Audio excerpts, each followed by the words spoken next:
The medical conference I had just attended was a remarkable success.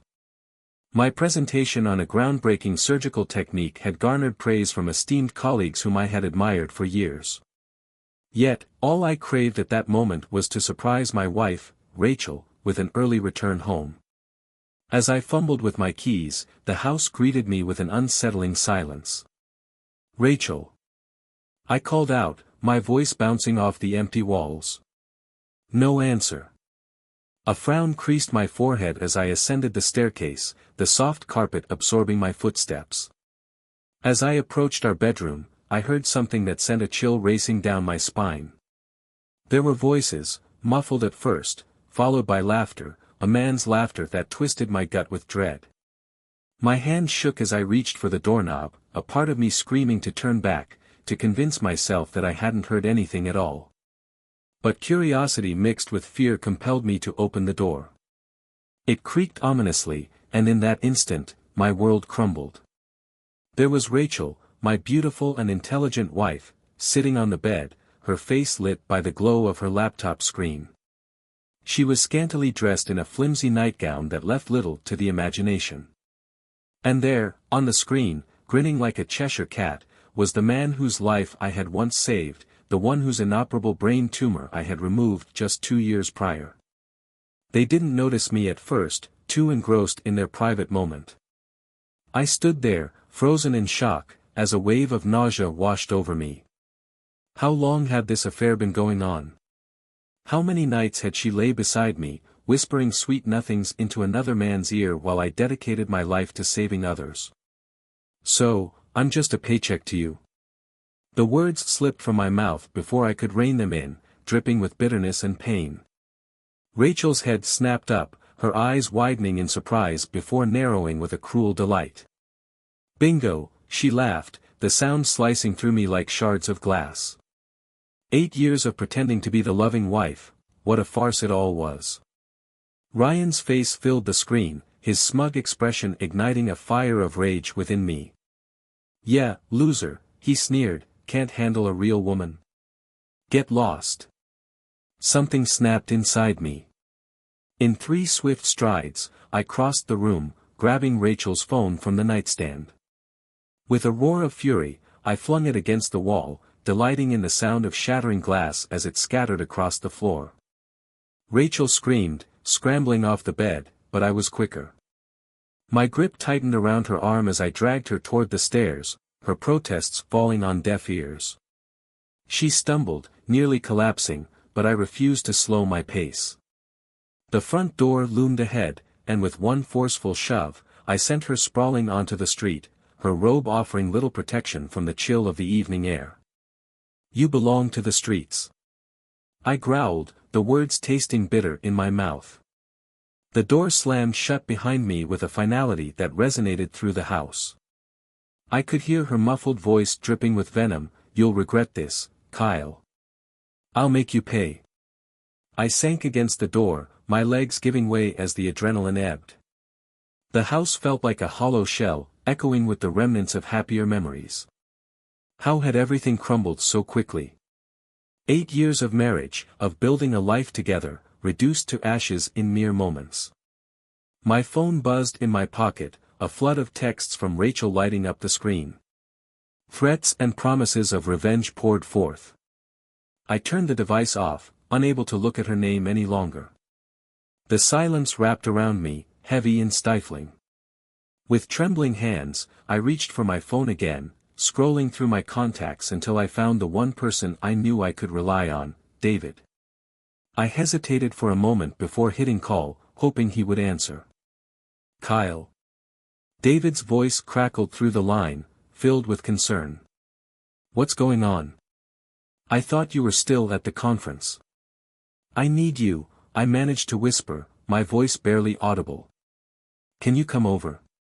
Bring a big bottle of scotch." There was a brief pause, then I heard him rustling about. "I'm on my way.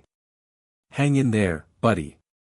The call ended, leaving me alone once more with my turbulent thoughts. I dragged myself to the living room, collapsing onto the couch.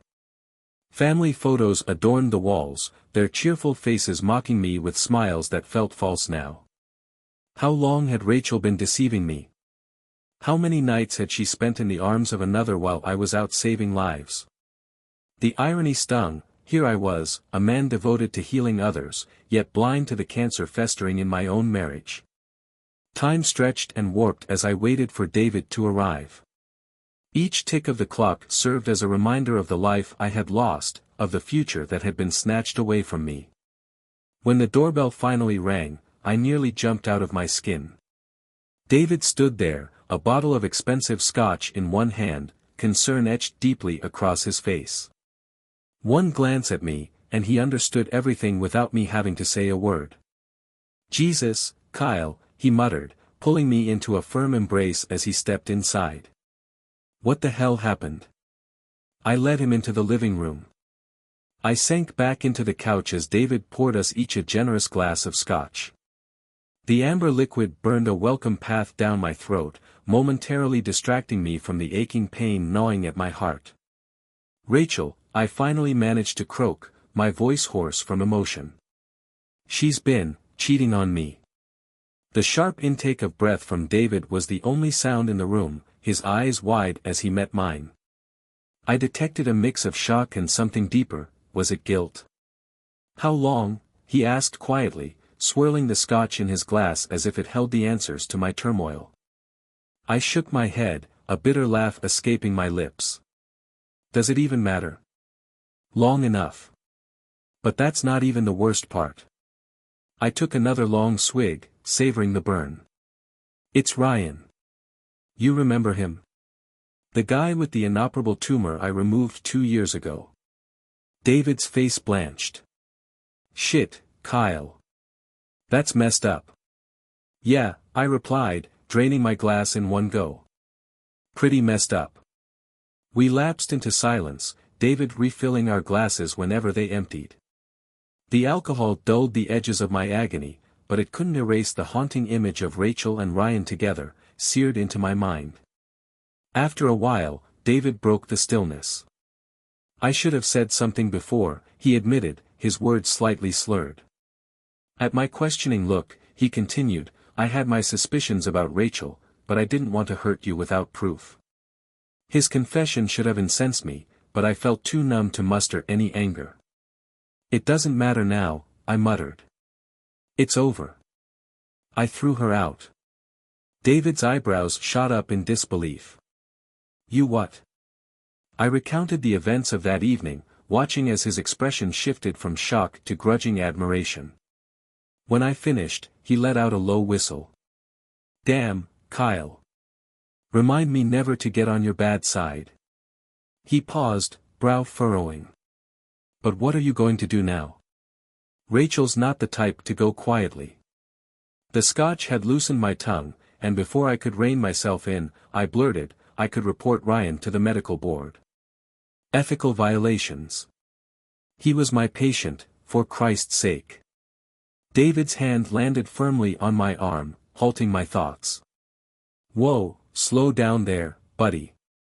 Think this through. If you report Ryan, Rachel will retaliate.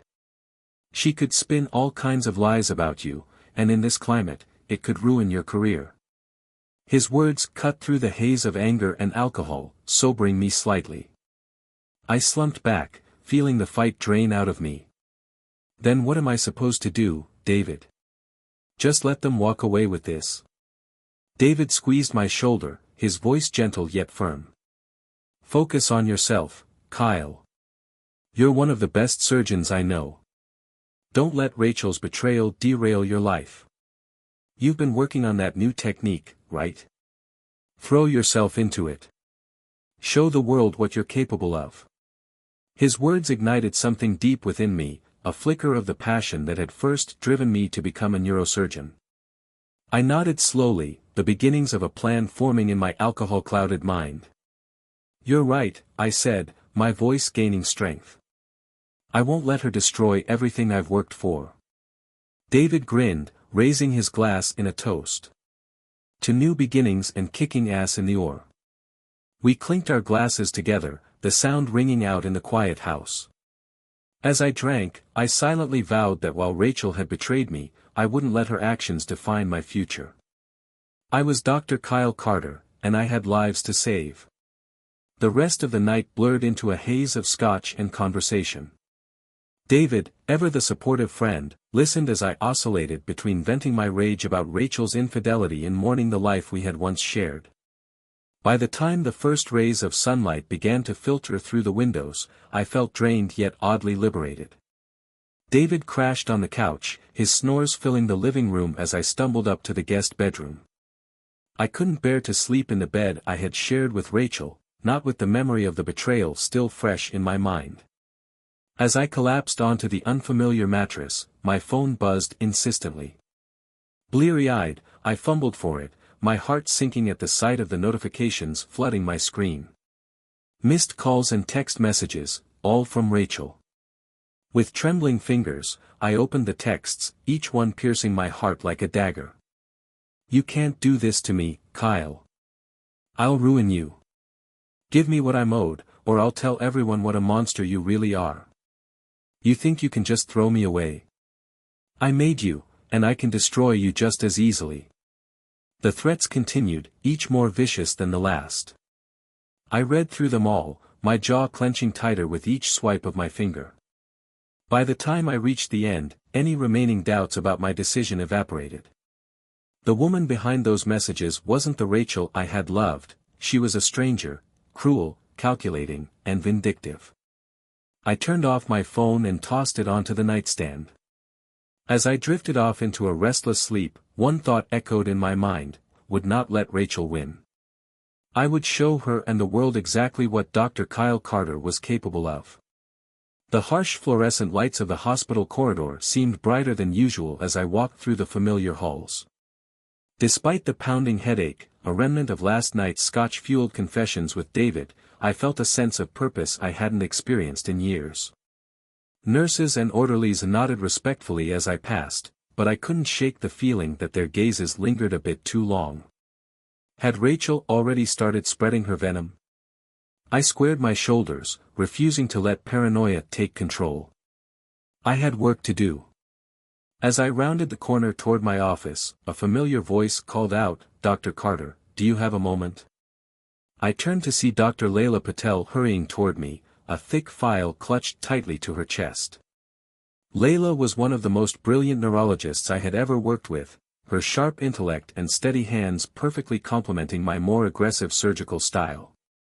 "Of course, Dr. Patel," I replied, forcing a smile.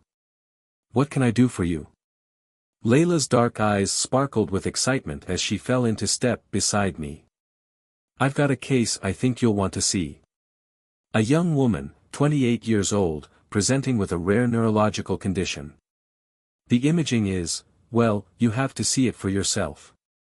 Intrigued despite the emotional turmoil swirling within me, I ushered Layla into my office.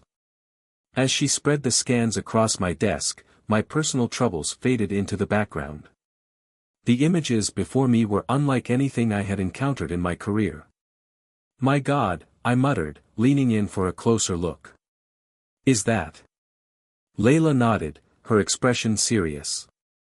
"An arteriovenous malformation intertwined with a grade 3 astrocytoma. It's like nothing I've ever seen before. Every surgeon who's looked at it has declared it inoperable."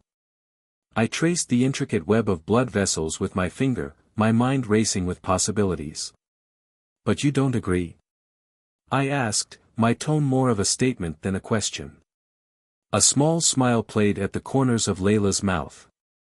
"I remembered your presentation at the conference. That new technique you've been developing, I think it might be our patient's only hope." The conference. Had it really only been 2 days ago? It felt like a lifetime. I pushed the thought aside, focusing on the challenge ahead. "Tell me everything," I urged, pulling up a chair. "Start from the beginning." For the next hour, Layla and I delved into Sarah's case. The more I learned, the more convinced I became that this was my chance to prove the effectiveness of my new method. It was risky, undoubtedly, but the potential rewards were immeasurable. As we discussed potential approaches, a commotion in the hallway caught my attention. Raised voices drifted through the closed door, one of them achingly familiar, Rachel. "I don't care if he's in a meeting," her shrill voice pierced the air. "I'm his wife, and I demand to see him." I exchanged a glance with Layla, whose eyes had widened in surprise. I began, but she was already shaking her head. "I'll handle this," she said firmly, rising from her seat. "You focus on Sarah's case. We need you at your best for this." Before I could protest, Layla slipped out of the office, closing the door firmly behind her. I strained to hear what was happening outside, but the voices quickly faded, no doubt Layla steering Rachel away from my office. I slumped back in my chair, the brief respite from my personal drama shattered. What was Rachel playing at, coming to the hospital like this? My phone buzzed in my pocket, and I pulled it out to find a message from David. "Heads up, buddy. Rachel's on the warpath. She's been calling around, telling anyone who'll listen that you're unstable and unfit to operate. Watch your back." A chill ran down my spine as I read the message. So this was her game. Unable to hurt me directly, she was targeting the one thing that mattered most to me, my career. A knock at the door jolted me from my dark thoughts. "Dr. Carter?" It was Angela, one of the senior nurses. "The board is requesting your presence in the conference room. Immediately." I nodded, my mouth suddenly dry. "Thank you, Angela. I'll be right there." As I made my way to the conference room, I could feel the weight of curious stares following me. Whispers echoed from every corner, snippets of conversation reaching my ears. "Did you hear? His wife, can you believe it? Not sure he should be operating." I gritted my teeth, forcing myself to walk tall. Let them talk. I knew who I was and what I was capable of. No amount of gossip could change that. The conference room fell silent as I entered. The board members eyed me with a mixture of concern and suspicion. Dr. Harrison, the chief of surgery, spoke first. "Dr. Carter, thank you for joining us on such short notice. Please, have a seat." I settled into the chair at the end of the table, my back straight and my expression neutral. "Of course, Dr. Harrison. How can I help you?" Dr. Harrison cleared his throat, clearly uncomfortable. "Kyle, we've received some concerning reports about your personal life. Normally, we wouldn't involve ourselves in such matters, but given the high-risk nature of the surgery you're proposing. You're wondering if I'm fit to operate," I finished for him, my voice steady. A murmur ran through the room, and Dr. Harrison leaned forward, his fingers steepled on the table. "We have to consider the potential risks, Kyle. This surgery you're proposing is already high risk. If there's any chance your personal situation might affect your performance." I cut him off, my tone level but firm. "My personal life has no bearing on my abilities as a surgeon. In fact, I'd argue that this case is exactly what I need right now, a chance to focus on what truly matters, saving lives." Dr. Patel, who had been standing quietly by the door, stepped forward. "I can vouch for Dr. Carter's capabilities," she said, her voice strong.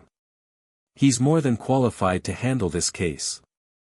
I felt a surge of gratitude toward Layla, her support bolstering my resolve. The board members exchanged glances, their expressions shifting as they considered our words. "If I may, Dr. Harrison," Layla interjected, "I've been working closely with Dr. Carter on this case. His approach is innovative, yes, but it's also our patient's best hope. I've never seen him more focused or determined." From the opposite end of the table, David spoke up. "I can vouch for Kyle's state of mind. He's handling a difficult situation with remarkable poise. If anything, it's made him more committed to his work, not less." A surge of gratitude washed over me for my colleague's support. The board members exchanged glances, their expressions softening slightly. Dr. Harrison sighed, rubbing his temples in frustration. "Kyle, you understand our position. This surgery carries significant risks. If something were to go wrong. Nothing will go wrong, I asserted, my voice resonating with conviction. I've spent years developing this technique. Sarah's case is complex, yes, but it's also the perfect opportunity to demonstrate its effectiveness. I stake my reputation on its success. A heavy silence enveloped the room. I could see the board members weighing their options, balancing the potential rewards against the risks. Finally, Dr. Harrison nodded. Very well, Dr. Carter. You have our approval to proceed with the surgery. But understand this, we'll be monitoring the situation closely. Any sign that your personal issues are affecting your work, and will be forced to reconsider. I stood up, relief and determination coursing through me. Thank you for your trust. I won't let you down. As I exited the conference room, Layla fell into step beside me. That was impressive, she remarked quietly. Are you sure you're okay with this? It's a lot of pressure. I turned to her, a smile breaking through my worry. Pressure is what I do best, Dr. Patel. Now, let's go save Sarah's life. The next few days passed in a whirlwind of preparation. I immersed myself in Sarah's case with a single-minded focus that left no room for thoughts of Rachel or her betrayal. Every spare moment was spent reviewing scans, refining my approach, and running simulations. Layla proved to be an invaluable partner, her sharp mind catching details I might have overlooked in my determination. We worked late into the night, huddled over light boxes and computer screens, debating the best way to navigate the treacherous landscape of Sarah's brain. It was during one of these late-night sessions that I overheard two nurses chatting, their voices drifting from the break room down the hall. Did you hear about Dr. Carter? One said. Apparently, his wife left him for another man. No, really. He always seemed so put together. Well, that's not all. I heard she's been calling the hospital, telling anyone who'll listen that he's unstable. Says he's not fit to operate. God, that's awful. Do you think there's any truth to it? I froze, my hand suspended halfway to the light box. Layla, who had been studying a set of scans, looked up sharply. Kyle, she said softly. Are you okay? I forced a nod, trying to shake off the sting of the nurse's words. I'm fine. It's nothing I didn't expect. Layla's eyes narrowed. Rachel's been spreading rumors, hasn't she? That's what the board meeting was really about. I sighed, suddenly feeling the weight of my 40 years. She's angry, lashing out the only way she knows how, by trying to destroy your career. Layla's voice was thick with indignation. That's beyond angry, Kyle. That's malicious. I turned back to the scans, needing to focus on something, anything, other than Rachel's betrayal. It doesn't matter. The board gave us the go-ahead. That's all that matters now. Layla was quiet for a moment, then said softly, you know, when I first started working with you, I was terrified.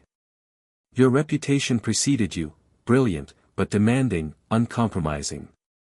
But now, Kyle, you're one of the strongest people I know. Don't let her take that from you. Her words hit me like a physical blow, breaking through the walls I'd built around my emotions. I gripped the edge of the table, my knuckles turning white. I won't, I said, my voice rough. I can't. Sarah's counting on us. Layla nodded, fierce determination shining in her eyes. Then let's make sure we give her our best. Show everyone what you're really capable of. We dove back into our work with renewed vigor. As the days passed, I could feel the excitement building within the hospital. Word had spread about the unprecedented surgery we were attempting, and the eyes of the entire medical community seemed to be on us. The morning of the surgery dawned bright and clear. As I scrubbed in, a calm washed over me. This was where I belonged, where I could make a real difference. Rachel, Ryan, the gossip, and the doubts, none of it mattered here. Layla joined me at the sink, her eyes meeting mine in the mirror. Ready to make history, Dr. Carter?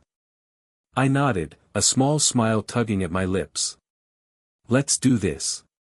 As we entered the operating room, a hush fell over the assembled team. I could feel their eyes on me, some curious, some doubtful, some hopeful. I took a deep breath, centering myself. All right, everyone, I said, my voice clear and confident. We've prepared for this. We know what we're doing. Let's give Sarah the future she deserves.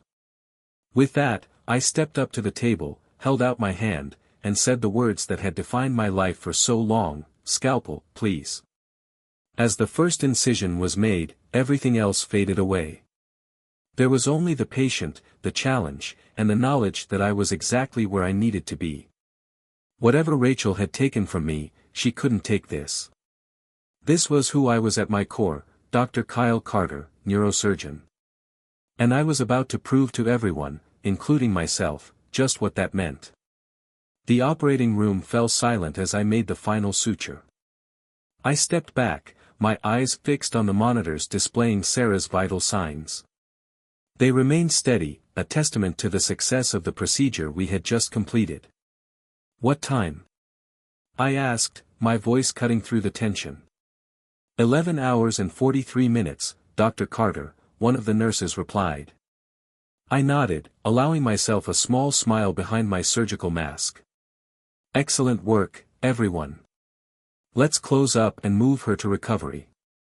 As we began the post-op procedures, I caught Layla's eye across the table.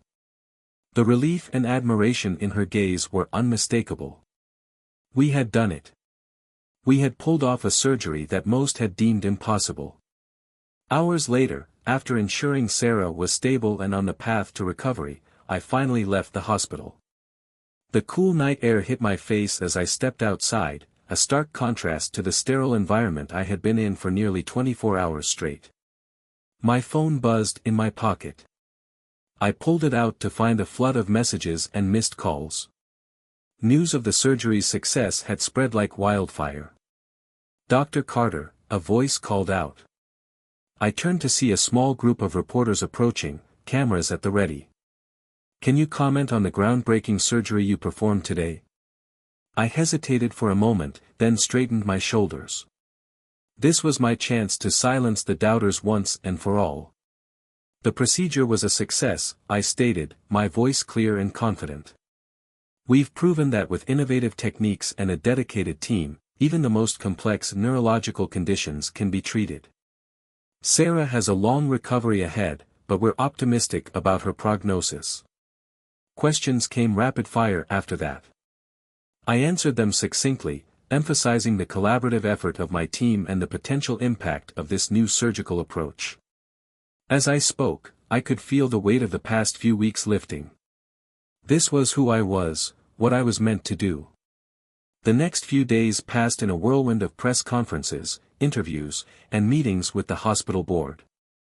Sarah's family, overwhelmed with gratitude, shared their story with local media, further fueling the public's fascination with the miracle surgeon. It was after one such interview that I saw her. Rachel stood in the hospital lobby, her eyes locked on me. She looked different somehow, smaller, less polished than I remembered. Kyle, she called out, her voice a mixture of hope and desperation. Can we talk? Please. A cold fury rose within me, but I kept my expression neutral as I approached her. What are you doing here, Rachel?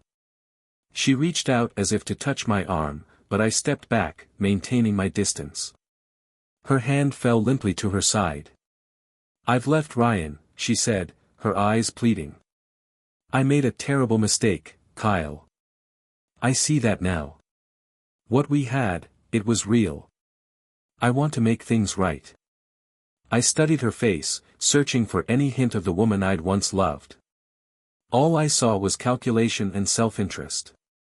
Make things right, I repeated, my voice low and controlled.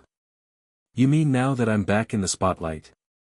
Now that my career is soaring while yours? Well, I can only imagine how your little stunt has affected your job prospects. Rachel's eyes widened. No, Kyle, it's not like that. I truly regret what I did. We can start over, rebuild what we had. I laughed, the sound harsh and bitter. What we had? We had nothing, Rachel. It was all a lie, remember? Your words, not mine. I didn't mean that, she protested weakly. I was angry, confused. No, I cut her off.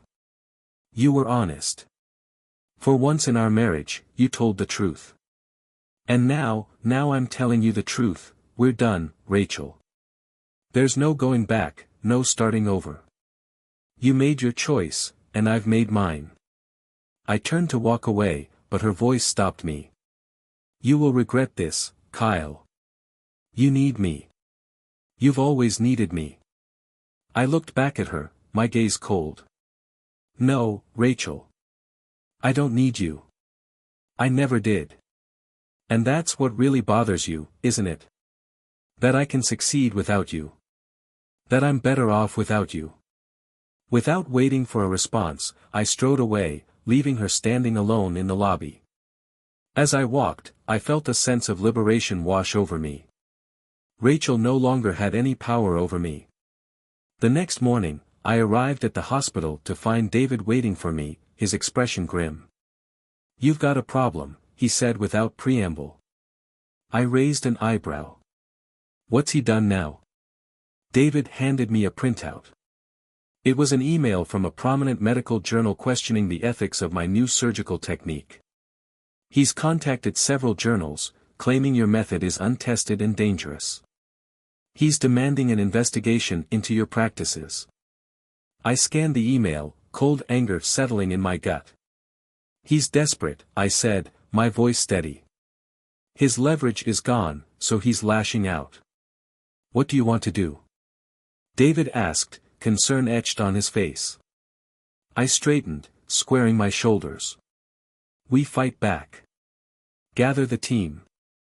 We're going to present our case so thoroughly, so irrefutably, that no one will dare question our methods again. Over the next few days, we worked tirelessly, compiling data, preparing presentations, and reaching out to colleagues for support. Layla proved invaluable, her attention to detail caught potential weak points in our argument before our detractors could exploit them. When the day came to defend our work, I stood before a panel of medical experts, my voice unwavering as I presented our case. Ladies and gentlemen, I began, what we've developed here isn't just a new technique. It's a paradigm shift in how we approach complex neurological cases. For hours, I fielded questions, explained our methodology, and presented compelling case studies. By the end, even the most skeptical panel members seemed impressed. As we left the hearing, Layla squeezed my arm. You did it, Kyle. I nodded, allowing myself a small smile. We did it, I corrected her. I couldn't have done this without you and David. But as we celebrated our victory, I couldn't shake the feeling that this was just the beginning. Ryan's attack had been repelled, but at what cost? The constant stress and the need to be always on guard were starting to take their toll. That night, as I left the hospital, I felt the weight of the past few weeks pressing down on me, but I refused to break. I was Dr. Ethan Carter, and I would not let anyone, not Rachel, not Ryan, destroy what I'd built. The parking lot was nearly empty as I made my way to my car, the late hour ensuring privacy, or so I thought. Dr. Carter. A woman's voice called out, startling me. I turned to see a figure emerging from the shadows. She was petite, with dark hair and wary eyes. I'm sorry to approach you like this, but I need to talk to you. It's about Ryan. I tensed, my hand instinctively reaching for my phone. Who are you? She took a step closer, her hands raised in a placating gesture. My name is Megan. I'm Ryan's ex-girlfriend, and I have information you need to hear. I studied her face, looking for any sign of deception. Finding none, I nodded toward a nearby bench. Talk. Megan sat, her hands clasped tightly in her lap. What Ryan did to you wasn't just about Rachel. It's part of a game he plays, a sick experiment he's been running for years. I felt my blood run cold. What are you talking about? Ryan's a neuroscientist, Megan explained, her voice low and urgent. He's been conducting unofficial, highly unethical experiments on high-achieving individuals. He studies the effects of betrayal and emotional manipulation on their performance. I shook my head, disbelief battling with a growing sense of horror. That's insane. Why would he do that? Megan's laugh was bitter. Because he can. Because he gets off on playing God, on proving he can break even the strongest minds. And Rachel? I asked, dreading the answer. A willing participant, Megan confirmed.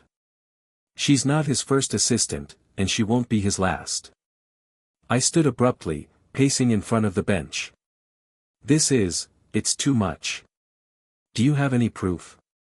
Megan pulled out a small recorder. I was his accomplice once, she admitted, her voice tinged with shame. I'm not proud of it, but it means I have evidence. Listen. She pressed play, and Ryan's voice filled the night air. Subject ES is responding as predicted. The combination of personal and professional attacks seems to be wearing him down. I anticipate a breakdown within the next month. I felt my hands clench into fists. Turn it off, I growled. Megan complied, watching me warily. What are you going to do? I took a deep breath, forcing myself to think rationally. Why are you telling me this? Why now? Because I want to stop him, Megan said simply. And you're the first person who might actually be able to do it. I studied her, weighing my options. If what she was saying was true, it changed everything. But could I trust her? I need time to think, I said finally. This is a lot to process. Megan nodded, standing up. Understand, but please, Dr. Carter, be careful. Ryan won't stop until he's destroyed you completely. As I watched her walk away, my mind raced with the implications of what I'd just learned. If Ryan was truly behind everything, then exposing him could vindicate me completely, but it could also destroy my career if handled poorly. I spent the next few days in a state of hypervigilance, analyzing every interaction, every piece of information that crossed my path. I reached out to Megan, verifying her story and gathering more evidence. The picture that emerged was chilling. Finally, I made my decision. I wouldn't confront Ryan directly, not yet. I needed more proof, more leverage. And to get that, I needed to play his game, but on my terms. I called Megan, arranging to meet her in a quiet cafe across town. As we sat down, I leaned in, my voice low and determined. I want to build a case against Ryan, something so airtight he can't wriggle out of it. Are you with me? Megan's eyes lit up with a mixture of relief and determination. Absolutely. Where do we start? We gather evidence, I said, my mind already plotting our next moves. We find his other victims. We document everything. And then, when the time is right, we bring him down.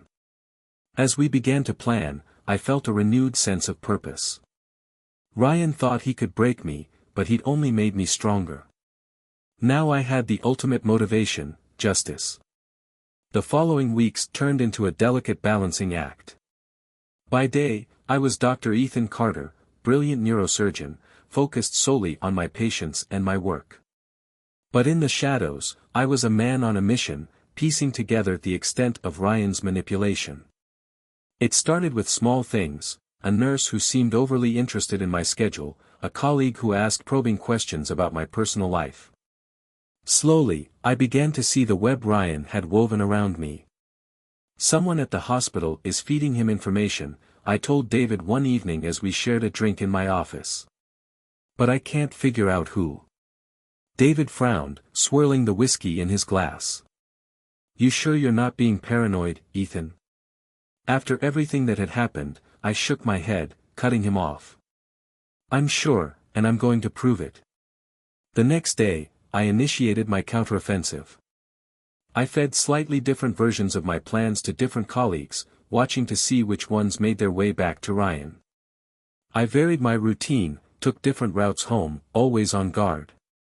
To the outside world, I'm sure I looked erratic.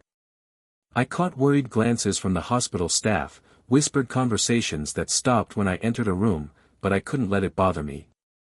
I was getting close, I could feel it. It was Layla who finally broached the subject. "Ethan," she said one day, cornering me in my office, "people are worried about you, the board. They're starting to question your stability again." I looked at her, searching her face for any sign of duplicity. Could she be the mole? "Are they now?" I asked, keeping my voice neutral. "And what do you think, Layla?" She hesitated, and in that moment, I saw something flicker in her eyes. Guilt? Fear? "I think," she said carefully, "that you've been under a lot of stress. Maybe it would be good to talk to someone. Professionally, I mean." I leaned back in my chair, considering my options. This could be a trap, an attempt to discredit me, or it could be an opportunity. "You know what? Maybe you're right." Layla blinked, clearly surprised by my acquiescence. "Really? I mean, that's great, Ethan. I can recommend someone if you'd like." I waved her off. "No need. I'll set something up myself. Thank you for your concern, Layla. It means a lot." As she left my office, I allowed myself a smile. The pieces were falling into place. The psychological evaluation was a calculated risk. I knew that if I played it right, it could be the final piece of evidence I needed. I spent hours preparing, carefully crafting my responses to document the stress and manipulation I'd been under without appearing unstable. Dr. Amelia Carter, the psychologist assigned to my case, was sharp. Her questions were probing, designed to uncover any cracks in my facade. But I was ready. "You've been through a lot in the past few months, Dr. Carter," she said, her pen poised over her notepad. "How have you been coping?" I met her gaze steadily. "It's been challenging, I admit.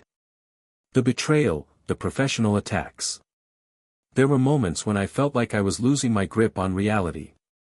Dr. Carter nodded encouragingly. "That's a normal reaction to extreme stress. Can you elaborate on that feeling?" I leaned forward, my voice low and intense. It was like someone was orchestrating everything, every setback, every attack. It all felt too coordinated to be coincidence. I started to question everything, everyone around me. "And now?" she asked. "How do you feel now?" I sat back, allowing a small smile to play on my lips. "Now, I feel clear, focused. I've realized that dwelling on the past, on the betrayals, doesn't serve me. My work, my patience, that's what matters." By the end of the session, I could see the shift in Dr. Carter's demeanor.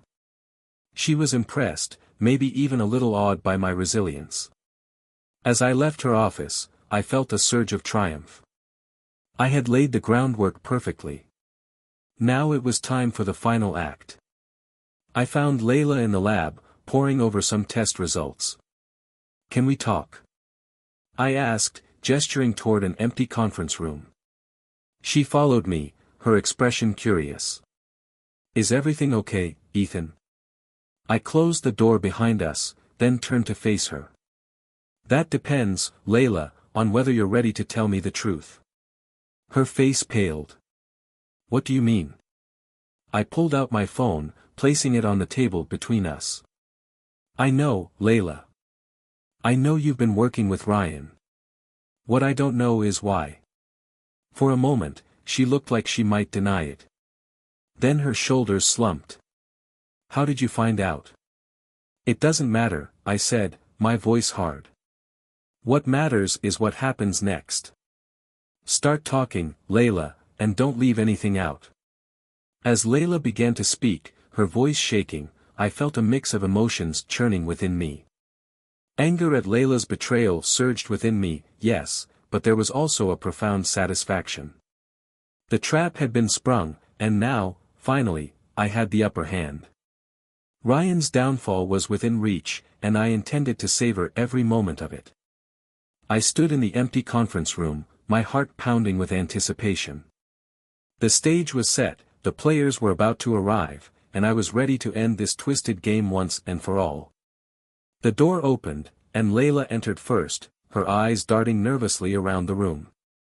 Ryan followed, his usual smug expression firmly in place, and Rachel came last, looking confused and slightly annoyed. "Thank you all for coming," I said, my voice steady and controlled. "I believe we have some urgent matters to discuss." Ryan raised an eyebrow. "I was under the impression this was about a complex case, Ethan. What's she doing here?" He jerked his head towards Rachel. I smiled, cold and predatory. "Oh, this is a complex case, Ryan. Just not the kind you're expecting." With deliberate slowness, I pulled out a file and laid it on the table. "You see, I've been doing some research of my own lately, about betrayal, manipulation, and the effects they have on high-achieving individuals. Sound familiar?" The color drained from Ryan's face, while Layla let out a small gasp. Rachel looked between us, confusion giving way to dawning horror. "I don't know what you're talking about," Ryan said, but his voice lacked its usual confidence. I ignored him, turning instead to Layla. "Why don't you start, Layla? Tell them what you told me." Layla's eyes filled with tears. "I'm so sorry, Ethan. Ryan threatened to ruin my career if I didn't help him. I didn't know how far it would go." "What is she talking about?" Rachel demanded, her voice shrill. "Ryan, what have you done?" I pulled out a recorder identical to the one Megan had shown me. "Allow me to illuminate the situation." I pressed play, and Ryan's voice filled the room, detailing his experiment in clinical, detached tones. As the recording played, I watched the reactions around the room. Rachel's face crumpled in disbelief and disgust. Layla stared at the floor, unable to meet anyone's eyes. But it was Ryan's reaction that interested me most. His expression cycled through shock, anger, and finally, a sort of perverse pride. When the recording ended, Ryan slow clapped, his lips curled in a sneer. "Bravo, Ethan. I must say, I'm impressed. You've played the game better than I anticipated." "This wasn't a game, Ryan," I spat. "These are people's lives you've been toying with. Their careers, their relationships, their mental health." Ryan waved a dismissive hand. "Please. It was all in the name of science. Do you have any idea how valuable this research could be? Understanding the breaking points of top performers, the limits of human resilience." "You're insane," Rachel whispered, backing away from him. "I can't believe I fell for your lies, that I helped you do this to Ethan." "Oh, don't act so innocent, Rachel," Ryan sneered. "You were a more than willing participant. The thrill of the deception, the power it gave you, you loved every minute of it." I slammed my hand on the table, silencing them both. "Enough. It's over, Ryan. I have more than enough evidence to end both your careers. The ethics board will have a field day with this." Ryan's face contorted with rage.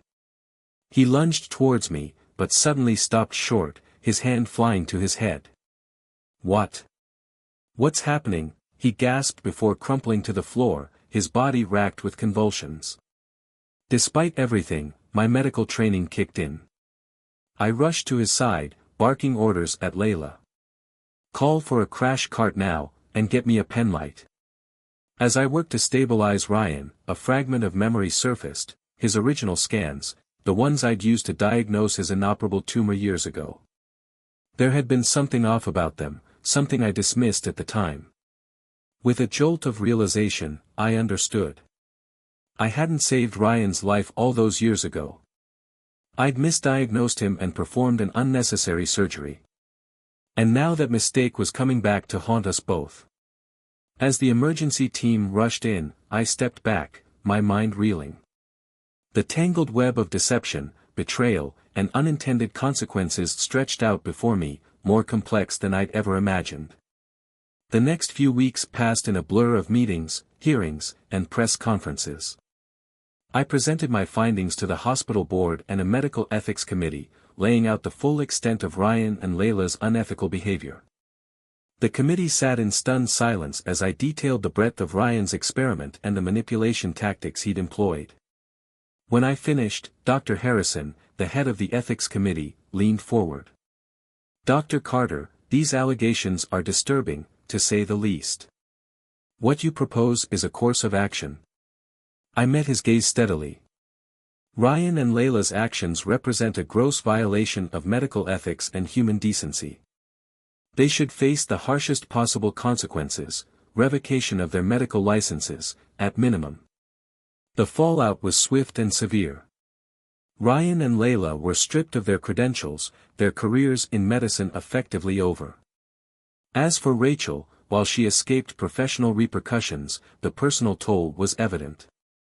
She approached me one day as I was leaving the hospital, her eyes red-rimmed and pleading. "Ethan, please, can we talk? I know I made a terrible mistake, but if you just let me explain." I cut her off, my voice cold. "There's nothing to explain, Rachel. You made your choices. You chose to betray me and actively participate in Ryan's sick games. There's no coming back from that." "But I love you," she whispered, reaching for my hand. I stepped back out of her reach. "No, you don't. You love what I represent, stability, success, status. You never loved me, Rachel. And I don't love you. Not anymore." I walked away, leaving her sobbing on the sidewalk. I felt no satisfaction in her pain, but I had no regret either. She had made her bed, and now she had to lie in it. The media circus that followed was intense. Reporters camped outside the hospital, clamoring for interviews and statements. But rather than damaging my reputation, the story painted me as a victim who had fought back against corruption in the medical community. I used the attention to shed light on the broader issues at play. In one particularly memorable interview, I addressed the camera directly. "What happened to me, what Ryan did, it's not an isolated incident. There are people out there using their positions of power and trust to manipulate others for their own gain. It has to stop. And it stops with all of us refusing to be silent, refusing to be victims." In the wake of the scandal, I found myself with an unexpected platform. I established the Sawyer Foundation, dedicated to supporting victims of psychological abuse and promoting ethical practices in the medical field. But there was one final piece of unfinished business. The misdiagnosis of Ryan's original tumor weighed heavily on my conscience. I spent weeks reviewing the case, consulting with colleagues, and finally, I published a comprehensive paper detailing the misdiagnosis and its implications. The paper sent shock waves through the neurosurgical community. Dr. Carter, my mentor and the head of neurosurgery, called me into his office after its publication. "This couldn't have been easy, Ethan," he said, gesturing to the paper on his desk.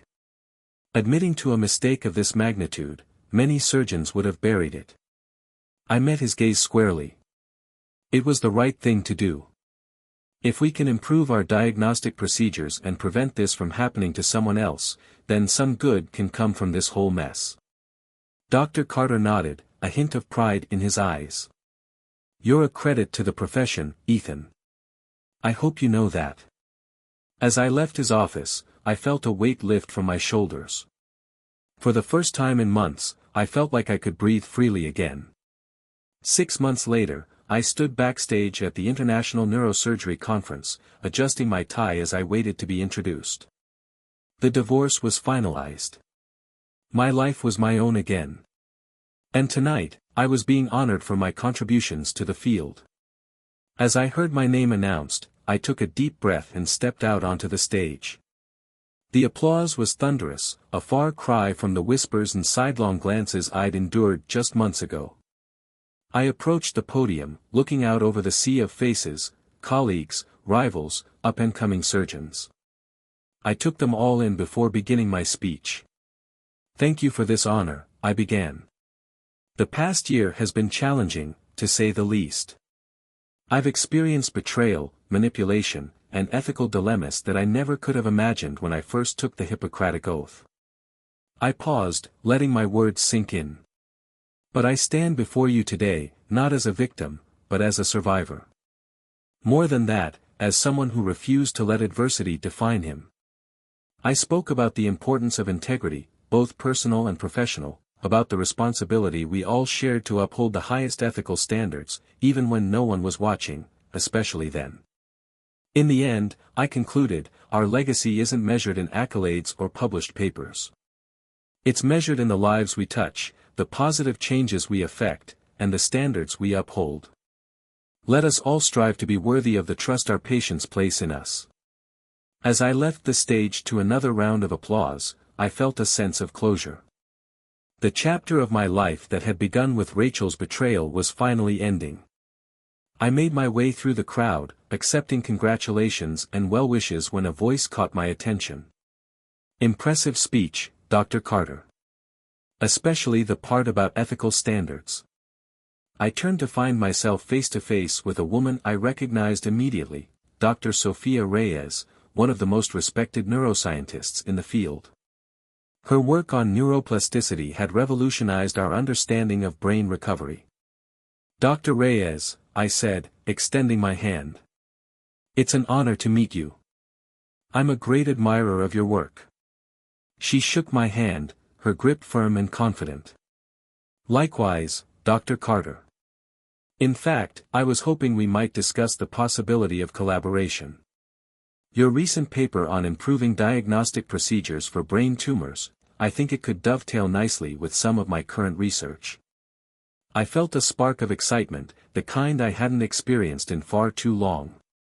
"I'd be very interested in hearing more about that, Dr. Reyes." She smiled, a glint of something more than professional interest in her eyes. "Excellent. Perhaps we could discuss it over dinner. I know a great restaurant not far from here." I found myself smiling back, genuinely intrigued by both the professional and personal possibilities. "I'd like that very much." As we walked out of the conference center together, the future stretched out before me, full of new challenges and opportunities. I had survived the darkest period of my life, emerging stronger and wiser. Whatever came next, I was ready to face it head-on. The cool night air hit my face as we stepped outside, and for the first time in a long time, I felt truly alive. The game was over, the reckoning complete. Now it was time to write the next chapter on my own terms. Thanks for watching. Like and subscribe to the channel to watch my next videos and share with me your opinion, what you would do in my place.